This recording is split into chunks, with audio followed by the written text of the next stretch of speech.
I think a hero is somebody that's willing to risk their life. Heroes aren't afraid of fear. And that's strong and tough. Confidence and commitment. I think he's like this tall, I think. And is brave, but doesn't really know it. Who inspires you to be something bigger than what you already are. My favorite comic book hero is Captain America. Batman. Or Superwoman.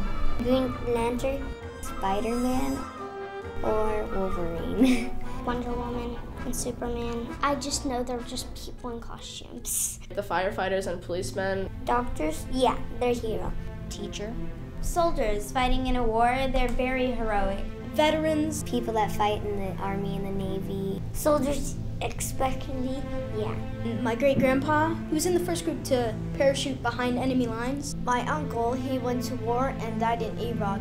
You fight until you die. I don't think they feel like heroes. General Eisenhower, he said, you are on the great crusade to save mankind.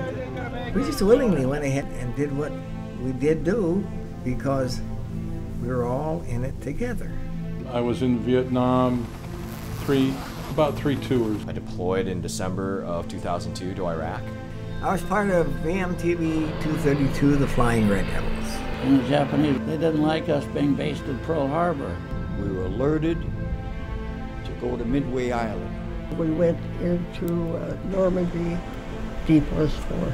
We were on a search and destroy mission, and we ran into a flotilla of Japanese ships. The flak hit my number 3 engine and the fuselage at the same time, killed my co-pilot, just tore his face right off. The pilot got a piece of his arm shot away, so I was the only one of the pilot and the co-pilot that ever made a landing and a takeoff in a B-17. And here came a German, bang, bang, bang, bang, bang. When we got off, they had 4 holes in our plane. But it didn't scare us, really. It was, whoop, excitement. So there I am with a medical bag and an AK-47, and I had this poor colonel that was delirious. I had to hide someplace because I knew we were surrounded by a Viet Cong. We flew in from Iwo Jima. The next morning when we got up, 2 of our pilots were dead. They had their throats cut. We were lucky to survive, actually. So they had us by the yin-yang all the way. We were caught dead. It was a frightening thing. We got hit by 2 bombs. One went all the way through the ship. Water was coming in the bow, going through the ship out the stern. It was the first time in my life I had ever seen a dead man. We couldn't wait to have to run to the hospital when the Germans came over to shoot us. 5 days after crossing the border in Iraq, I took a 7.62 round to the back of the head. About halfway through Okinawa, they said, if they take me, they're going to have to take me. They're going to have to kill me first. But I'm not surrendering. Just a minute. Those that were real bad, they would say, what do you think they're going to do with me? Oh no, I don't want to go back to the States. I can't go back to the States. My outfit needs me, my buddies need me. And every time I got in that airplane, I was scared. Like the sergeant said, just because you're afraid, you're not a coward. Because we're all scared. Things will stand out and they'll be with you for the rest of your life. There always will be a tyrant. Taking it down! That will take your freedom.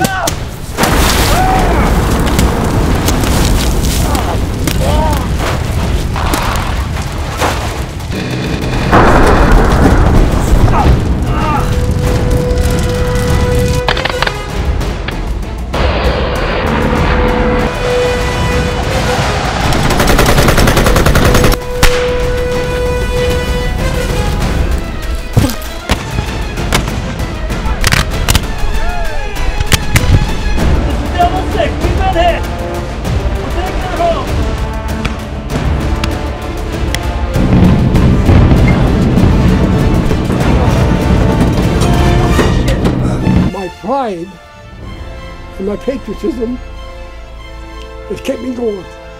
When the day comes, the Americans will crawl out of the mud and their red-rimmed eyes will look at the sun.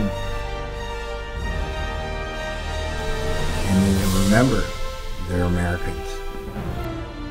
True heroes don't wear capes.